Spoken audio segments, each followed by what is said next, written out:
look peaceful from a distance. Step inside the wrong one, and the food chain rearranges you in seconds. Today we're counting down 5 of the world's most dangerous forests, ranked by how likely the wildlife and conditions are to ruin your day.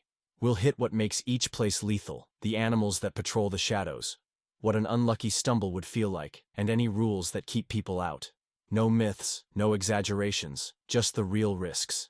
If you enjoy breathing, consider this a highlight reel of places where that privilege is negotiable. Let's start with number 5, and work our way toward the nightmare at number 1. The Daintree is gorgeous and ancient, and loaded with animals that can end you quickly. Saltwater crocodiles dominate tidal creeks and river mouths. They ambush from the edge, launch with explosive speed, and drown prey. Queensland authorities post "Be Croc-wise" warnings for a reason. Entering or feeding crocs is illegal and attracts heavy penalties. If you wander to a muddy bank at dusk, you've volunteered for a stealth test you won't pass. On land, the coastal taipan is among the world's most venomous snakes. It's alert, fast, and a bad candidate for close-ups.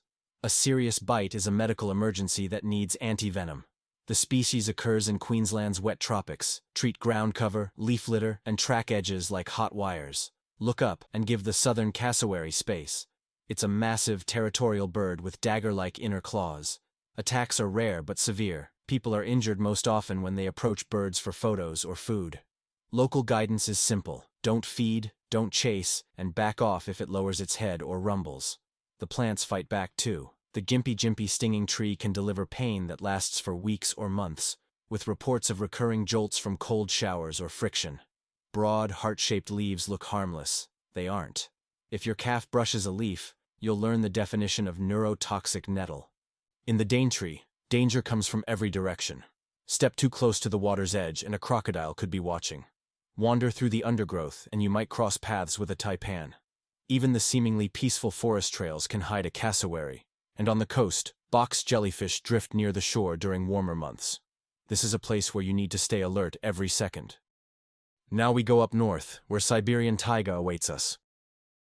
This is tiger country. Siberian tigers are the largest cats on Earth, built for deep snow forests. Their numbers have grown in recent years with protection. Russia now holds an estimated 750+ animals, so chance encounters are possible along logging roads and remote villages. Tigers avoid people, but a surprise at close range is catastrophic.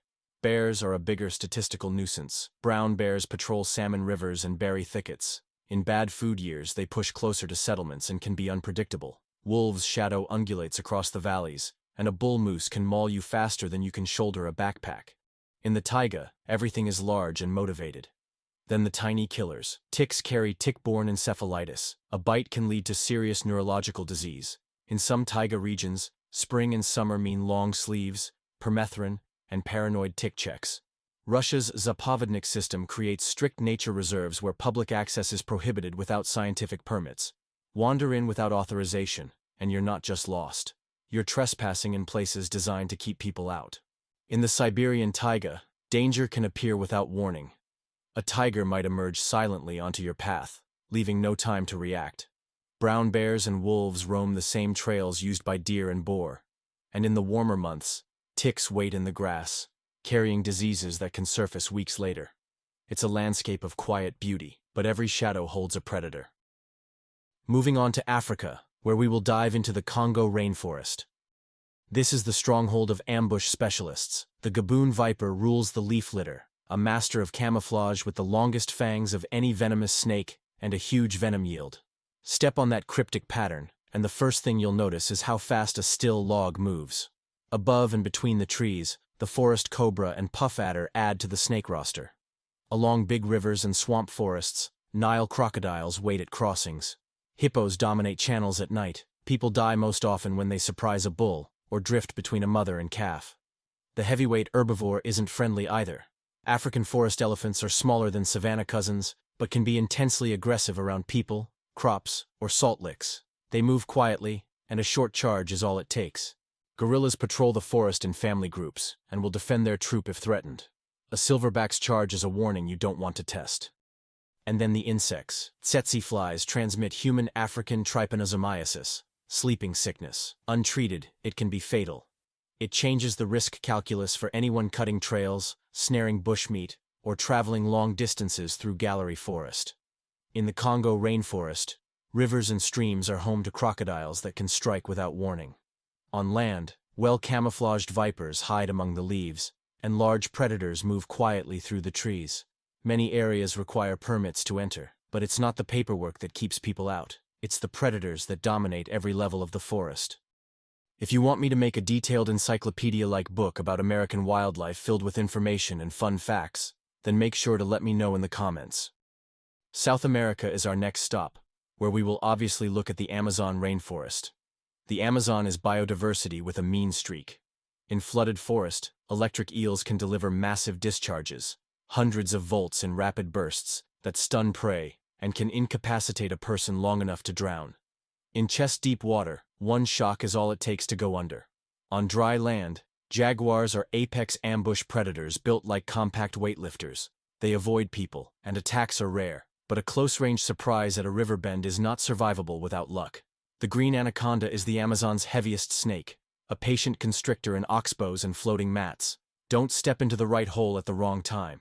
Small packages hit hard too. Bullet ants deliver one of the most painful stings measured, level 4 on the Schmidt Index, described as hours of relentless, burning agony. Some poison dart frogs carry batrachotoxin potent enough that indigenous hunters historically used it on darts. Colorful doesn't mean safe. Large areas of the Amazon are recognized as indigenous territories, including lands of peoples living in voluntary isolation. Brazil's federal agency, FUNAI, follows a no-contact policy and restricts entry to protect them from disease and violence. In some territories, like Vale do Javari, unauthorized entry is illegal. In the Amazon, blackwater channels hide creatures that can end a life in seconds.